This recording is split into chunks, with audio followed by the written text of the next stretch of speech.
ನೋಡ್ತಾಯಿ, ನಿನಗೆ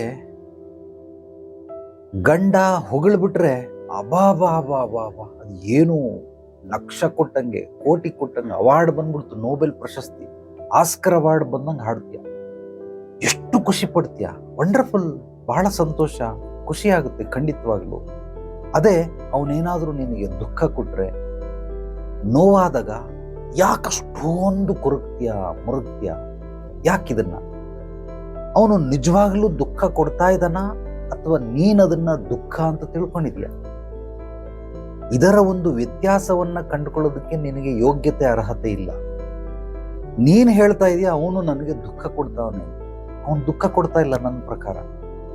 ನೀನ್ ಅದನ್ನ ದುಃಖ ಅಂತ ಸ್ವೀಕರಿಸಿದ್ಯ. ಯಾಕೆ ಸ್ವೀಕರಿಸ್ದೆ?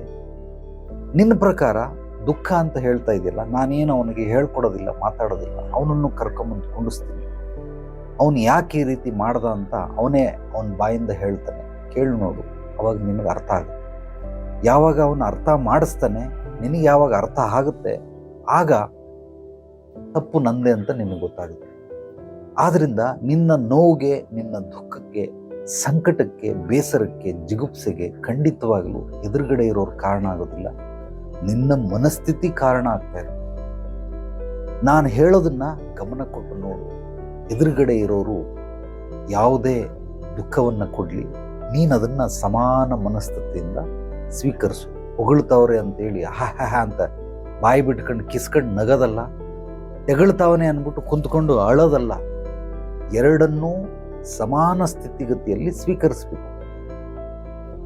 ನನಗೆ ನನ್ನ ಯೂಟ್ಯೂಬ್ ಚಾನಲಲ್ಲಿ, ಫೇಸ್ಬುಕ್ಕಲ್ಲಿ, ಇನ್ಸ್ಟಾಗ್ರಾಮಲ್ಲಿ ಕೆಲವರು ನೆಗೆಟಿವ್ ಕಾಮೆಂಟ್ಗಳನ್ನು ಹಾಕ್ತಾರೆ, ಬಾಯಿಗೆ ಬಂದಂಗೆ ಹೋಗಿದ್ದಾರೆ.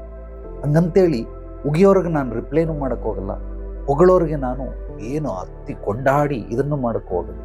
ಅವರವರ ಮನಸ್ಥಿತಿಯನ್ನು, ಮನಸ್ಸಿನ ಒಳಗಡೆ ಇರುವಂತಹ ಅಭಿವ್ಯಕ್ತವನ್ನು ವ್ಯಕ್ತಪಡಿಸ್ತವ್ರೆ.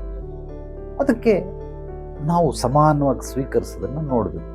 ಅದು ಬಿಟ್ಬಿಟ್ಟು ಇವ್ರಿಗೆ ಚೆನ್ನಾಗಿ ನೋಡ್ಕೊಳ್ಳೋದು, ಅವ್ರನ್ನ ಚೆನ್ನಾಗಿ ತಗೊಳ್ಳೋದು, ಈ ರೀತಿ ಮಾಡೋದ್ರಿಂದ ಖಂಡಿತವಾಗ್ಲೂ ನನ್ನ ಬದುಕು ವ್ಯರ್ಥ ಆಗುತ್ತೆ.